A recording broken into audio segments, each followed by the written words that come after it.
Hey guys, this is Teddy's General. I'm re-recording audio for my part 4.3 of Megaman Legends Let's Play. Wow, I completely said out of order. I am done using Audacity. This is the third time the program has, in a sense, fucked up my LP in some way or form. First time what happened was, as I explained in the part 2, was that it kept on, like, making me sound like a broken record, so I had to go re-record, which is something I don't like doing. In my personal opinion, Let's Plays should definitely, have the audio commentary that you make as you're playing the game. It gives it a bit more, I guess, real sense to it, and just having recorded like this just, I don't know, seems fake to me, and I really hate doing this. I mean, if it wasn't for the fact that I saved, I'd really tempted to, like, re-record the entire thing, but since I already saved, I am now doing this. I don't know why, but I've never ever thought about using QuickTime to perform all my recordings. And so I'm guessing I'm going to start using QuickTime now and pray to God that QuickTime will be the right answer for me. Hopefully it is, and it's not my Final Cut program, which I don't think is the one that's screwing up. I think there's something wrong with the whole Audacity system that's just not going well with Final Cut. So hopefully, after I record this and I put it through Final Cut, we won't have any issues. And if I don't have any issues as I'm re-recording the entire thing, next time I record an LP of any sort, I'm definitely going to be using QuickTime. So I guess I've learned my lesson.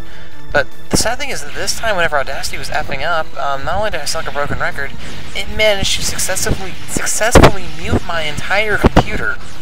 And what I meant by that was, no matter how high my volume was, no sound was coming out. So it's definitely has to be something wrong with Audacity, so I'm done with using Audacity. I'll still use Audacity to detrack music and whatnot, but I am definitely not using it again for long LP recordings. So, lesson learned.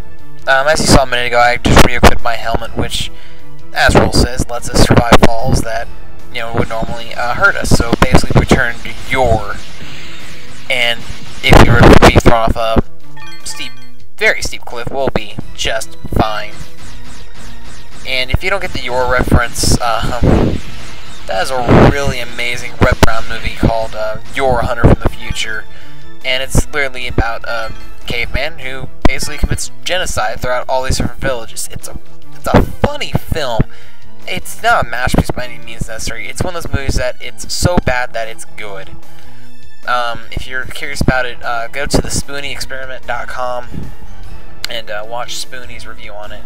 It's actually because Spoonie actually went out on Amazon and bought the VHS tape. So if you're curious about it after hearing this, definitely go check it out. I now prepare for the boss fight against Bonn, which could actually be the hardest introduction, boss that you've fought so far. The reason why I say this is because his attack pattern is somewhat sporadic, and I'll talk more about it once I actually get Teasel.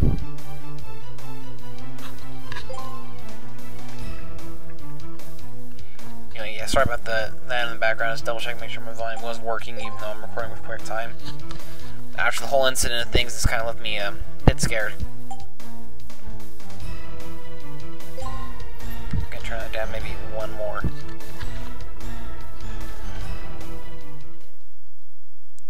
So if I don't talk that much, I'm sorry, it's just I really can't reproduce what I said. Now when you first get in here, instead of fighting the boss head on, you've got, I think it was 3 more tanks you need to deal with.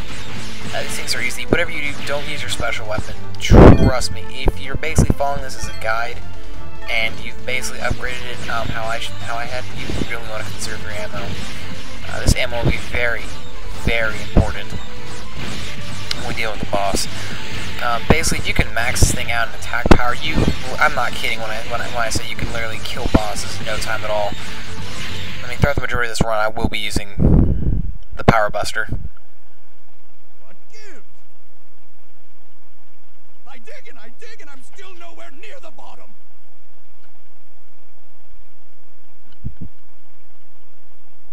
Maybe we will need that key after all. Righto. This boss fight Should be pretty interesting. So I'll talk more about once the boss fight starts. I'll be back in a minute. Our priority now is to get rid of our little blue friend, all right? Be careful and don't be fooled by his size. He's already beaten Bonn and Tron. Let's do it.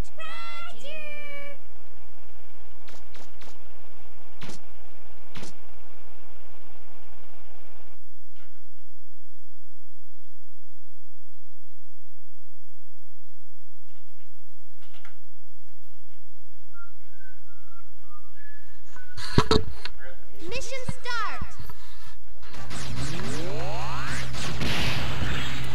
Alrighty, never mind. So I was trying to find headphones to actually listen in.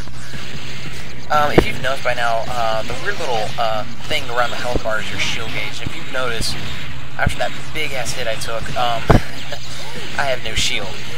I'm going to be quite honest, during the course of this run, I thought to myself, oh shit, I'm going to die if I've got no shield. And if I continue having no shield, I might die on this boss, which would be really sad, because I honestly am trying to go for a no-death run on this. So the basic strategy for this boss is to basically shoot the treads. Once the treads are destroyed and smoking like that, he's a very slow target and makes hitting him quite easy. Now, I haven't explained why this boss fight's hard yet. Not only does he have normal guns, he will use that attack right there. So it's a giant green energy orb, and if you get hit by it, it does a lot of damage. I got kind of seriously screwed here, because when I did this, like I said, I had no shield, and without a shield, those things do quite a bit of damage. So, fearing for my life, I did what any sensible person playing this game would do, and go ahead and use an energy can. No, never mind, I don't use the energy canteen yet. I'm getting ahead of myself. I am sorry. Anyway, another annoying part of this fight is the fact that there's tanks. Basically, the best strategy for this boss is to get up in this corner after I heal myself. You'll use the energy canteen eventually. You basically need to get in this corner, take care of that tank. Just this tank up here. While dodging the green energy orbs. But once this tank's done, the rest of the boss fight isn't that hard. The only thing you really need to do is get used to dodging those green projectile orbs. And if you have an issue dodging these, it's just do your best. And the way you beat the boss is basically whenever that little hatch opens, firing your missile straight into it. It will do damage to the boss. And if you've noticed, it doesn't seem like it's doing that much damage. So basically the idea is to keep on dodging all the energy orbs. And the way to do that is to basically do a cartwheel, which is hitting the turn button plus the jump button. And of course, once the hatch opens, just starts wailing away with your missiles. If you can manage to get a direct hit in the hatch, it does a shit ton of damage. And I'm gonna be honest, I have no idea how the hell I got that last shot in. The hatch was closed, and I still managed to beat it somehow. So basically, if you shoot around the hatch, it doesn't do that much damage. But if you get a direct hit, you can do major damage. And if, as you saw, about 5-6 missiles, boss is dead.